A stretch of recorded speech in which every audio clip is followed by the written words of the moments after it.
Oh my gosh, I'm using this new stand and I don't know if I like it yet. Okay. Hi, welcome back to my channel. All right, so I have been working on my China hutch. Not just me, my grandkids came over. So 3 of my oldest grandsons. I would have had all 4, but the other one lives in New Mexico. It's a little bit of a long trip for him to come work on my China cabinet. So they actually did a lot of the work. And now I'm just on the final pieces. So I took little clips in between just to show you what I did. And I don't know if I'm really going to talk through a whole lot of it, but I'll do my best with it and what I did. And I used chalk paint. Let me grab it. Actually, I think I did a little thing where I said this is what it was. And you can't see it. It's backwards. Oh, Lord. Anyway, I'm still using my phone. So I should get my camera back in like a week. So I'm so excited to get my phone back. And I did buy that GoPro, but it's charging. So anyway, I used the Rust-Oleum. If you can read backwards, it's Rust-Oleum chalk paint. And I got it in the linen whites. That's what I did. Okay, so I need to sand down. I put wood filler because these had different handles. They had like a full handle. Oh, I'm not even showing you. Like a full handle that was a 2-hole. And so I just wanted these gold knobs here. And I thought they matched pretty nicely with this glass case is the original glass. And I thought that kind of matched pretty nice. And then it has kind of these brass, dark goldy things. And then so I just thought it looked nice with it on there like that. And so I ended up covering up all the extra holes. Now in here, since it was a handle, I had to drill a new hole and patch both of those. So I did some wood filler in some areas that I thought needed it. And so I'm going to sand that down, and then I'm going to do just slight distressing. I'm not going to do a lot. I just don't like heavy distressing, but I'm going to do a little bit. So that's where I'm at right now. Okay, let's get started.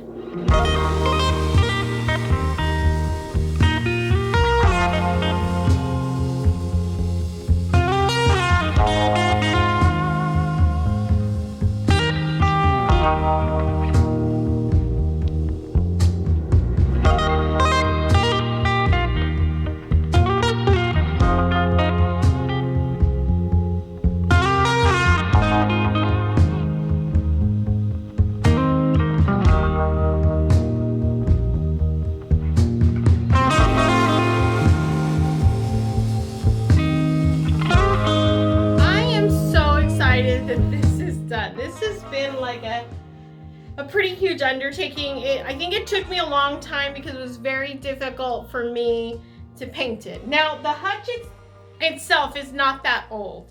The hutch itself was my dad bought from my mom when we moved from Simi Valley up to the Central Valley. So because that's where I was born, was Simi Valley and California. And so we moved into the Central Valley. Then my dad bought this hutch for the China. I actually don't know what she was storing it in before, to be honest. So it ended up being that it was very dark wood, and that's because he had bought her a really dark wood table. We had this old dark wood table that I had my whole childhood. It had 8 chairs. It was big, and I don't know. Anyway, big table. And so he bought it, and it was very dark wood. So it was very hard for me to kind of paint over it. But it just was getting a little dated and older. And I think I'm going to pull this down slightly. And so I just felt like it needed something. It needed a refresh. So this is it. So I'm going to share just a little bit about the China. So the China is very, very special. The China basically is, my parents got engaged. So this is the story of my parents. So just a little bit. My father was in the military, and my mother actually was living in the Central Valley growing up. And she had a friend who was riding with a military guy, and they were serving at the time. World War II had ended, but my dad had served in World War II, but it had ended by this point. And he said, I have this friend who gets no mail and didn't really have a whole, you know, big support system on the home front, and asked if she had somebody that could write him, just to kind of just send well wishes, how you doing, just someone to talk to. So she asked my mom to write to him. So they corresponded for about, I think she said about a year and a half, maybe almost 2 years, before he got a leave to come over. And he visited with her and her family. Now, my mom is one of 15, and she basically lived at home until she got married. And my mom got married at 29, which is almost unheard of in the Hispanic culture at that time. So this is now mid 1950s. And so then they kept corresponding. And then when he came over again, he proposed to her. And so they got engaged in 1957. But then he went back to the military. So he went back to the military. They kept writing. And then in 1958, a year before they married, which was 1959, my father bought this china overseas and had it sent to her as her engagement gift. So this is my mother's engagement gift china. So they were purchased in 1958. So that's the age and the history of this china.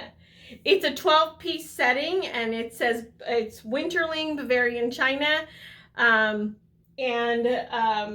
don't care how much it costs. I don't care if it's considered worth anything. It's worth a lot to the family. So my mom, having only one daughter, thought that it was appropriate to pass it on to me, and she did it right about the time I started hosting like holidays and stuff like that. So we would actually use the china only for holidays and stuff. I actually have not broke it out since my husband's 50th birthday, so about 5 years ago. So I have not broke it out since then. And we had a big long table. It was a really nice time to get together with everybody. And he was born around Thanksgiving, so it was also like Thanksgiving too. So everyone was pretty much there. And so anyway, it was really, really nice. And so that is the history of this china. So in my father shipping it, I'm gonna pull out one of the plates. So.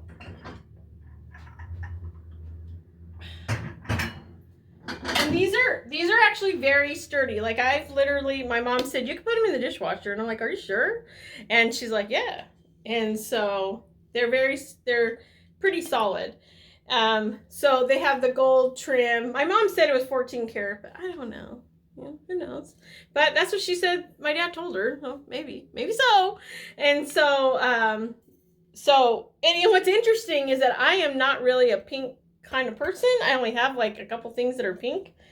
And, but I'm just like, this means like, I don't know why he picked this pattern or anything. In fact, okay, so a little secret here.